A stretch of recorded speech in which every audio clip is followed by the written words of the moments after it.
Assalamualaikum warahmatullahi wabarakatuh. Eh, kita lanjut ke bagian kedua dari materi kita di pekan ke-6 ini terkait dengan pembentukan peraturan perundang-undangan. Di bagian terakhir ini kita akan melihat tentang kerangka peraturan perundang-undangan. Jadi bagaimana kerangkanya? Nah, kalau kita bicara kerangka peraturan perundang-undangan, ada judul, kemudian ada pembukaan, ada batang tubuh, ada penutup, ada penjelasan jika diperlukan, ada lampiran jika diperlukan. Cuma memang dalam konstitusi kita kemarin hasil amandemen itu tidak ada lagi penjelasan. Istilah yang ada itu sekarang adalah pembukaan lalu pasal-pasal. Jadi bukan lagi istilah batang tubuh, pasal-pasal. Tapi di kerangka peraturan perundang-undangan ini menurut Undang-Undang 12/2011 ini adalah masih menggunakan batang tubuh dan penjelasan. Penjelasan itu di konstitusi kita kalau urgen maka dia dibawa ke pasal-pasal, dibuatkan pasal. Makanya banyak pasal yang muncul itu bertambah setelah amandemen sampai amandemen keempat. Sementara hal-hal yang dianggap tidak urgen itu dihapus, dihilangkan. Karena di konstitusi kita itu ya justru penjelasan itu banyak yang membunuh pasal. Nah, contoh dulu di masa sebelum amandemen kan ada pasal itu mengatakan bahwa yang namanya rancangan undang-undang itu harus mendapat persetujuan bersama Presiden dan DPR gitu, sebelum menjadi undang-undang. Itu bagus sebenarnya. Dan juga itu ada di hasil amandemen itu tetap ada itu persetujuan bersama. Cuma memang setelah amandemen itu kan ada penegasan bahwa kewenangan membentuk undang-undang itu di tangan DPR bukan di Presiden lagi, sehingga tidak ada penumpukan kekuasaan di Presiden. Nah, penjelasannya Undang-Undang Dasar kita, konstitusi kita sebelum amandemen itu ada di penjelasan mengatakan bahwa setiap rancangan undang-undang dari Presiden itu harus disetujui DPR. Harus disetujui DPR. Jadi betul-betul membuat kekuasaan Presiden itu besar di masa Orde Baru karena semua rancangan undang-undangnya harus disetujui. Walaupun di pasal mengatakan bahwa harus disetujui bersama. Berarti dia hanya memberi pendekatan bahwa kalau ada rancangan undang-undang dari DPR ya harus disetujui Presiden. Kalau tidak, maka kemudian rancangan undang-undang itu tidak berlaku. Tapi kalau dari Presiden semua berlaku, harus disetujui. Karena penjelasannya mengatakan begitu. Nah itu sehingga memang sebuah aturan perundang-undangan itu sebenarnya ada di batang tubuh. Pokoknya itu isi materi muatannya itu ada di batang tubuh. Penjelasan itu mempertegas. Ya tentu harapannya penjelasannya jangan justru membuat kabur atau menyalahi filosofi dari batang tubuh. Oke, nah sekarang kita lihat dulu judul dan pembukaannya. Nah, kalau judul kan clear ya, selalu ada itu undang-undang nomor berapa, mengatur tentang apa. Sementara kalau di pembukaan itu ada frasa dengan rahmat Tuhan yang Maha Esa. Nah itu, dengan rahmat Tuhan yang Maha Esa. Nah, ini kan kita punya negara Pancasila. Sila pertama itu adalah penghulunya sila. Menurut Prof. Notonegoro itu bahwa sila pertama itu dasar dari setiap sila yang ada. Mendasari seluruh sila. Lagi pula di konstitusi dikatakan bahwa negara kita negara yang berdasar atas ketuhanan yang Maha Esa. Jadi bagaimana itu bisa terwujud dalam kehidupan berbangsa bernegara, maka aturannya juga harus berdasar atas ketuhanan yang Maha Esa. Nah, itu sehingga ada frasa ini. Setiap aturan itu ada frasa ini. Kemudian yang kedua ada jabatan pembentuk aturan itu. Disebutkan siapa yang buat aturan. Ada konsideransnya, ada dasar hukumnya dan diktumnya. Mari kita lihat satu-satu.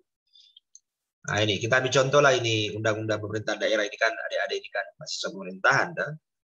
Nah ini kan judulnya ada.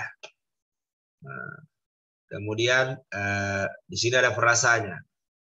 Nah, di sini ada pejabat yang kemudian yang membentuk ini aturan. Presiden Republik Indonesia. Nah, tentu ini kan undang-undang bersama dengan DPR ya. Nah, di sini ada menimbang biasanya, menimbang apa gitu. Ini kan undang-undang di bawah undang-undang dasar. Ada perintah kan di sini, ada perintah. Ada perintah dari Undang-Undang Dasar itu pertimbangannya. Pasal 18 ayat 7 juga dikatakan susunan dan tata cara penyelenggaraan pemerintahan diatur dalam undang-undang. Akhirnya itu undang-undang ini. Ini pertimbangannya. Dan ada beberapa pertimbangan yang lain menimbang.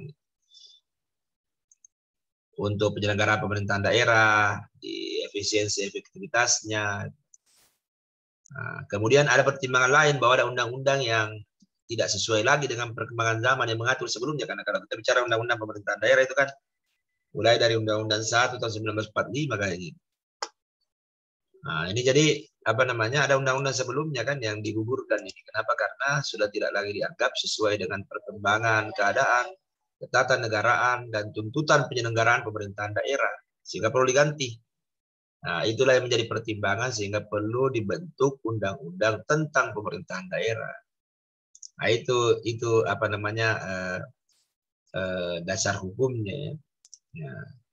Ada ini dengan persetujuan bersama DPR dan Presiden, ini dipertegas ini, memutuskan, menetapkan undang-undang tentang pemerintahan daerah.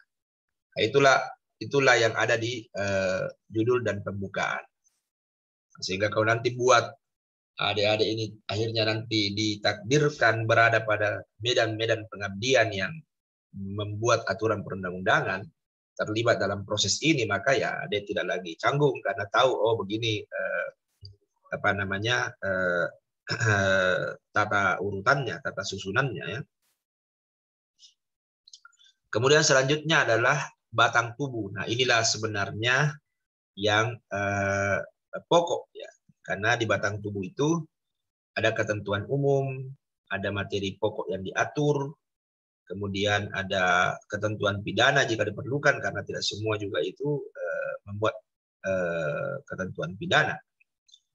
Kemudian ada ketentuan peralihan jika diperlukan, lalu ada ketentuan penutup. Nah, makanya di setiap undang-undang itu kan ada ketentuan umum. Pasal 1 itu kan biasa berisi apa? Begitu banyak di situ pengertian-pengertian. Pemerintah pusat, yang dimaksud pemerintah pusat adalah presiden yang memegang kekuasaan pemerintahan. Saya pikir hatam ini maksud pemerintahan. Saya cuma mau memperlihatkan saja bagian ini. Kemudian materi pokok. Nah, kalau kita bicara Undang-Undang 23 ini, materi pokoknya adalah ada di bab 2 sampai bab 23. Jadi ada 22 bab. Ya, pasalnya itu ada 396 pasal.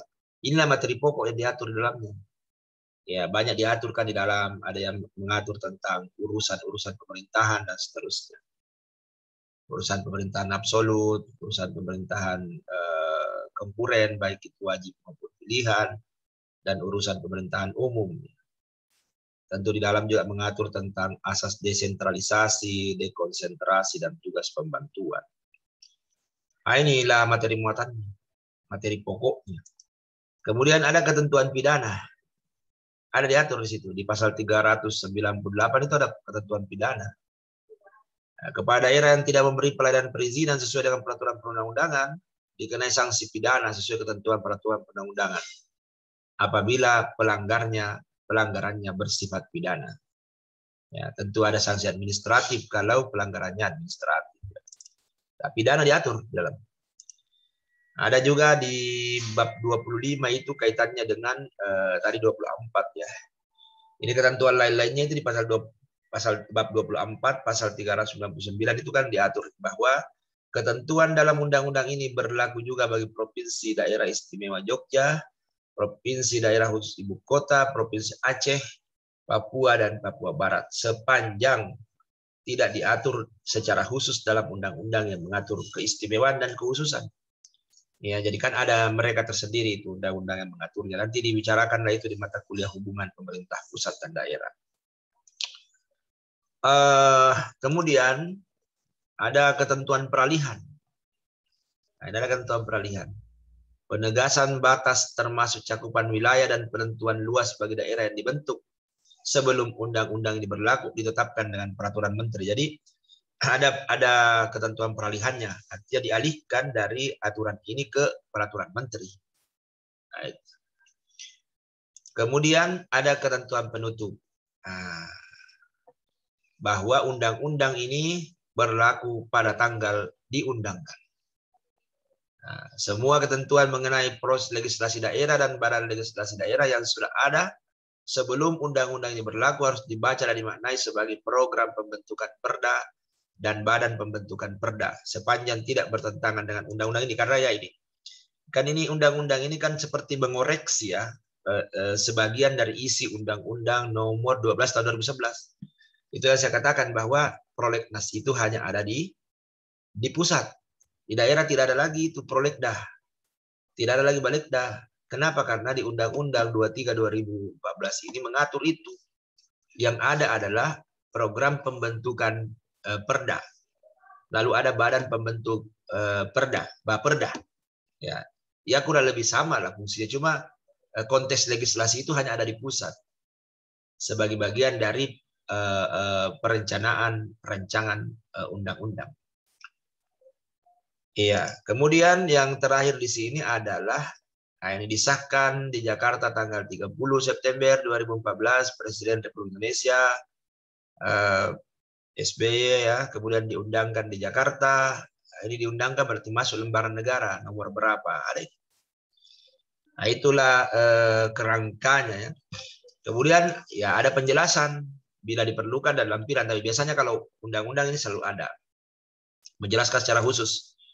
Ya, karena ada penjelasannya itu, penjelasan atas undang-undang tentang pemerintahan daerah. Kemudian ada juga lampiran. Ya, kalau kita lihat di lampiran itu, lampirannya kan lampirannya itu adalah pembagian urusan pemerintahan konkuren antara pemerintah pusat dan daerah, provinsi, daerah, kabupaten, kota. Oke, adik-adik, kira-kira itu materi bagian kedua. Saya percaya adik-adik semua punya punya pemahaman yang lebih luas karena banyak membaca. Kita akan tutup sesi kedua ini, nanti dilanjutkan dengan umpan balik.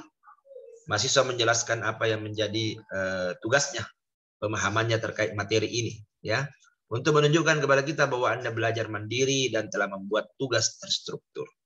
Baik, cukup. Terima kasih adik-adik. Ya mungkin ini Anda merasa bahwa ada banyak tugas, ya begitulah kehidupan. Karena kehidupan itu ujian, dan kadang ujian itulah yang membuat kita menjadi lebih baik. Oke, assalamualaikum warahmatullahi wabarakatuh.